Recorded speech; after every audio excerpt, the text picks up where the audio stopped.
Hello friends, இன்றைக்கி நம்ம சேனலில் மிக முக்கியமான ஒரு ஜோதிட தாள்களும் ஒரு அதிரடியான ஆன்மீக பரிகாரத்தையும் தான் பார்க்க போகிறோம். ஸோ பார்க்குறதுக்கு முன்னாடி எதை பார்க்க போகிறோங்கிறத இன்ட்ரோவில் ஷேர் பண்ணுறேன். எதை பற்றியது பார்க்க போகிறோம் அப்படிங்கிறத இன்ட்ரோவில் தெரிஞ்சுக்குங்க. ஆக்சுவலி பார்த்தீங்கன்னு வச்சுக்கோங்களேன், 2025 ஆண்டுடைய கடைசி மாதமான டிசம்பர் மாதமானது நடந்துட்டுருக்கு. இந்த டிசம்பர் மாதத்தில் மிக முக்கியமான எச்சரிக்கையான நாள் வருது. என்னைக்கு வருது அப்படின்னா டிசம்பர் 19ஆம் தேதி. அன்னைக்கு தமிழ் மாதம் 9வது மாதமான மார்கழியுடைய 4ஆம் நாள், கிழமை அன்னைக்கு வெள்ளிக்கிழமை. இந்த நாள் அப்படி என்ன எச்சரிக்கையான நாள் அப்படின்னு கேட்குறீங்களா? இந்த நாள் பார்த்தீங்கன்னு வச்சுக்கோங்களேன், அமாவாசையானது வருது. வரக்கூடிய அமாவாசை மார்கழி மாதத்தில் வரக்கூடிய அமாவாசை. இந்த அமாவாசை சாதாரண அமாவாசை கிடையாது, மிகவும் சக்தி வாய்ந்த அமாவாசை. இந்த அமாவாசையில் கிரகநிலைகளில் ஏற்படக்கூடிய மாற்றங்களால் ஒவ்வொரு ராசிக்காரங்களுக்கும் தலையெழுத்து மாறும். அதில் சிம்மம் ராசிக்கார நேர்களுக்கு என்ன மாதிரி தலையெழுத்து மாறும் அப்படிங்கிறத தான் இந்த வீடியோவில் ஷேர் பண்ண போகிறேன். சிம்மம் ராசியில் பிறந்த நேயர்கள் இந்த ஒரு வீடியோவை ஃபுல்லாக பாருங்கள். உங்கள் ராசியை சேர்ந்தவர்களுக்கு என்ன மாதிரி தலையெழுத்து மாறும் அப்படிங்கிறத தெரிஞ்சு அதற்கேற்ப நடந்து பலன் பெறுங்க. உங்கள் ராசிக்கு அதிர்ஷ்டமா ஆபத்தா அப்படிங்கிறத எல்லாமே இந்த வீடியோவில் சொல்கிறேன். ஸோ கிரகங்கள் சேர்றதுனால எப்படியெல்லாம் பலன் கிடைக்கும் அப்படிங்கிறத உங்களுக்கு ஒன்று விடாமல் ஷேர் பண்ணுறேன். ஸோ எல்லாமே இந்த வீடியோவை பார்த்து சிம்மம் ராசிக்காரங்க தெரிஞ்சு இதற்கேற்ப நடந்து பலன் பெறுங்க. அதே போல் இந்த அமாவாசை சாதாரண அமாவாசை கிடையாது, மிகவும் சக்தி வாய்ந்த ஒரு அமாவாசை. இந்த அமாவாசையில் ஆன்மீக ரீதியாக சில பரிகாரங்களும் செய்யணும். அதை செய்திங்கன்னா உங்கள் தலையெழுத்து மாறும். ஸோ ஆன்மீக ரீதியாக இந்த அமாவாசை எந்த அளவுக்கு சக்தி வாய்ந்த அமாவாசைங்கிறதையும் சொல்ல போகிறேன். ஸோ இந்த வீடியோவை சிம்மம் ராசிக்காரங்க ஃபுல்லாக பாருங்கள். அப்போ தான் எல்லாத்தையுமே தெரிஞ்சு பயன்பெற முடியும். சிம்ம ராசினியர்களுக்கு மார்கழி மாத அமாவாசையில் கிரகநிலைகளை ஆராய்ந்து பார்க்கும் பொழுது தொடக்கத்திலே உங்கள் ராசிநாதன் சூரியன் பஞ்சமஸ்தானத்தில் சஞ்சரிக்கிறார். அவரோடு யோகாதிபதி செவ்வாயும் இணைந்திருக்கிறார். எனவே சென்ற நாட்களை காட்டிலும் இந்த அமாவாசைக்கு பிறகு இனி நாட்கள் உங்களுக்கு சிறப்பாக இருக்கும். செயல்பாடுகளில் வெற்றிகள் கிடைக்கும். அதே நேரம் ஜென்மத்தில் கேதுவோ 7ல் ராகுவும் இருப்பதால் தொழிலில் குறுக்கீடுகள் கொண்டே இருக்கும். அதனால் தைரியமும் தன்னம்பிக்கையும் மிக்க நீங்கள் அதை எதிர்கொண்டு வெற்றி காண்பது ரொம்ப முக்கியம். பொருளாதாரத்தில் ஏற்ற இறக்க நிலை மாற சர்ப்ப கிரகங்களுக்குரிய தெய்வங்கள் நீங்கள் வழிபாடு செய்தீங்கன்னா யோக பலம் பெற முடியும். ஸோ யோக பலம் பெற இந்த அமாவாசையில் சர்ப்ப கிரகங்களை தெய்வங்களை வழிபாடு செய்ய மறக்காதீங்க. ஸோ இந்த மாதிரி தான் உங்களுக்கு கவனமாக இருக்கணும் என்பது குறிப்பிடப்படுது.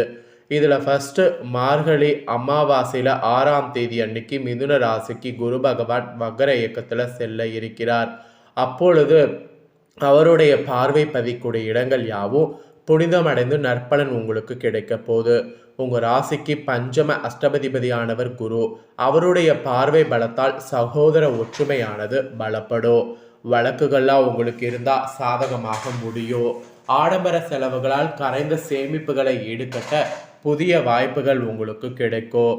உத்தியோகத்தில் கூட உயர் அதிகாரிகளால் ஏற்பட்ட பிரச்சனைகள் அகலும்.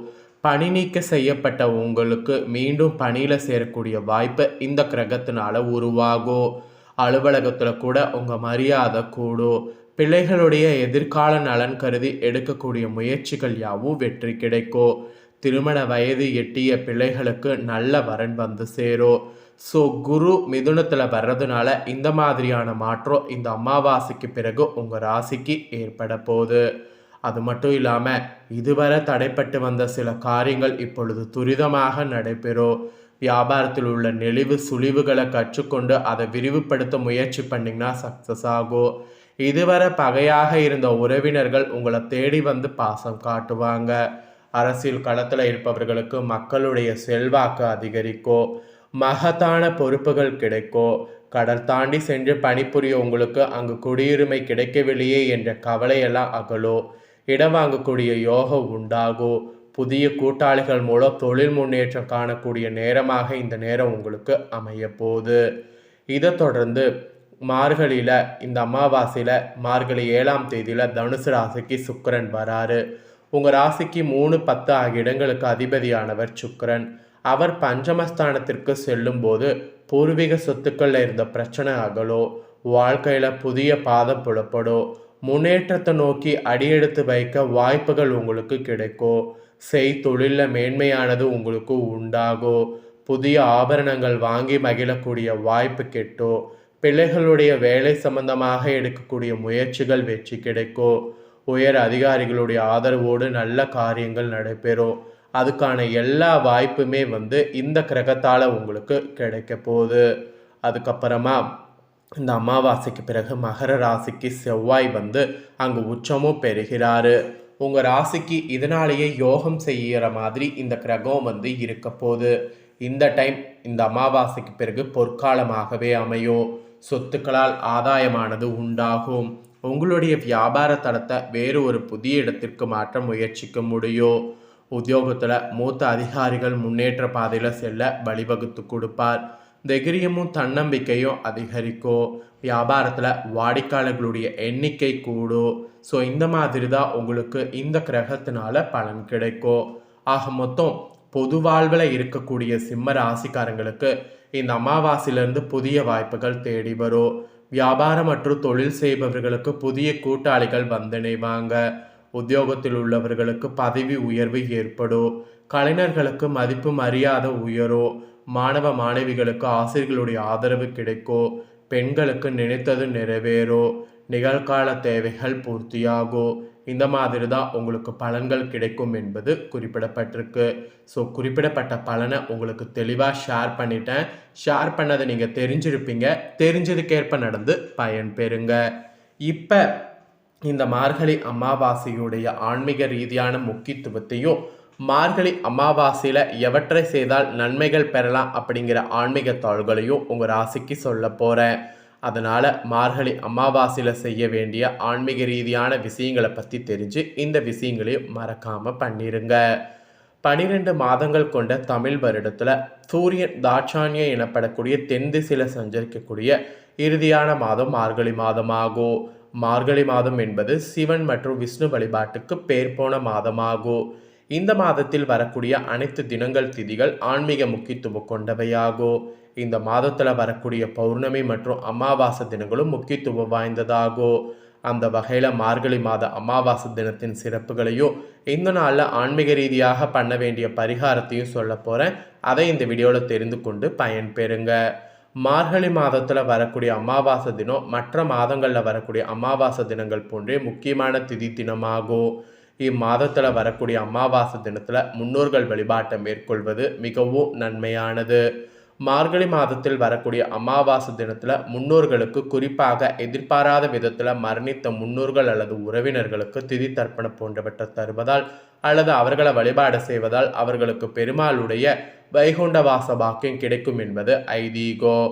மார்கழி அமாவாசை தினத்தில் அதனால் காலையில் எழுந்து குளித்து முடித்து ஆற்றங்கரை அல்லது குளக்கரையில் மறைந்த உங்க முன்னோர்கள் உறவினர்களுக்கு திதி தர்ப்பணம் தரணும். இப்படி தர்ப்பணம் தர இயலாதவங்க இது தினம் உங்கள் வீட்டிலேயே முன்னோர்களை வழிபட்டு எள் கலந்த சாதத்தை காகங்களுக்கு தரணும். யாசகர்களுக்கு அன்னதானம் செய்யணும். இந்த தினத்தில் மெயினாக ராமேஸ்வரம், காவேரி, கங்கை போன்ற புனித கடல் ஆறுகளில் தலைமுழுகி முன்னோர்களை வழிபட்டால் ரொம்ப ரொம்ப நல்லது. மார்கழி அமாவாசை தினத்தில் மேற்கொண்டவற்றை செய்வதால் முன்னோர்களுக்கு சரியான காலத்தில் பித்ரு சஸ்த சடங்குகள் செய்ய முடியாததால் ஏற்பட்ட தோஷங்கள் நீங்கும். உங்கள் பரம்பரையில் இயற்கைக்கு மாறான முறையில் மறைந்த முன்னோர்கள் அல்லது உங்களுடைய உறவினர்களுடைய ஆன்மா சாந்தி அடைந்து நற்கதி அடையும். அதனால் ஆன்மீக ரீதியாக இந்த சொன்ன பரிகாரங்களை மட்டும் மறக்காமல் செய்திடுங்க. இதை நீங்கள் செய்கிறதுனால உங்கள் ராசிக்காரங்க பொறுத்த வரைக்கும் இந்த அமாவாசைக்கு பிறகு வெற்றிவாக ஈஸியாக சுட முடியும். புது முயற்சிகளை மேற்கொண்டிங்கன்னா சக்ஸஸ் ஆகும். வியாபாரத்தில் புதிய முதலீடுகள் செய்கிறது சக்ஸஸ் ஆகும். நீண்ட தூர பயணங்கள் நல்லபடியாக அமையும். பெரியவர்களுடைய ஆசீர்வாதம், கடவுளுடைய ஆசீர்வாதம் உங்களுக்கு பரிபூர்ணமாக கிடைக்கும். கமிஷன் தொழிலாம் வெற்றிகரமாக செல்லும். அதனால் இந்த பரிகாரத்தை மட்டும் மறக்காமல் செய்து பலன் பெறுங்க. இந்த தாள்களை நீங்கள் பார்த்து பயன்பெறுவது போல் உங்கள் ஃப்ரெண்ட்ஸ் ஃபேமிலியில் இருக்கிறவங்க பார்த்து பயன்பெறணும் அப்படின்னு நினச்சிங்கன்னா வீடியோ லைக் பண்ணி உங்கள் ஃப்ரெண்ட்ஸ் ஃபேமிலிக்கு ஷேர் பண்ணுங்கள். உங்கள் ஃப்ரெண்ட்ஸ் ஃபேமிலியில் இருக்கிறவங்களும் உங்களை போல் சிம்மம் ராசிக்காரங்களாக இருந்தாங்கன்னா இந்த தாள்களை தெரிஞ்சு இதற்கேற்ப நடந்து பயன் பெறட்டும். இதே போல் புதிய அப்டேட்டான நிறைய வீடியோ நம்ம சேனலில் போடப்படும். அதையெல்லாமே உடனுக்குடனே தெரிந்து கொள்ள மறக்காமல் நம்ம சேனலை சப்ஸ்கிரைப் பண்ணுங்கள், கூட பெல் பண்ண ப்ரெஸ் பண்ணுங்கள். அதை நீங்கள் பண்ணிட்டீங்கன்னா இனி நான் போடுற மற்ற அப்டேட்டான எல்லா வீடியோஸும் உடனுக்குடனே தெரிந்து கொள்ளலாம். ஸோ மறக்காமல் சப்ஸ்கிரைப் பண்ணி பெல் பண்ண ப்ரெஸ் பண்ணுங்கள். நெக்ஸ்ட்டு சுவாரஸ்யமாக வேறொரு வீடியோவில் உங்களை சந்திக்கிறேன். நன்றி.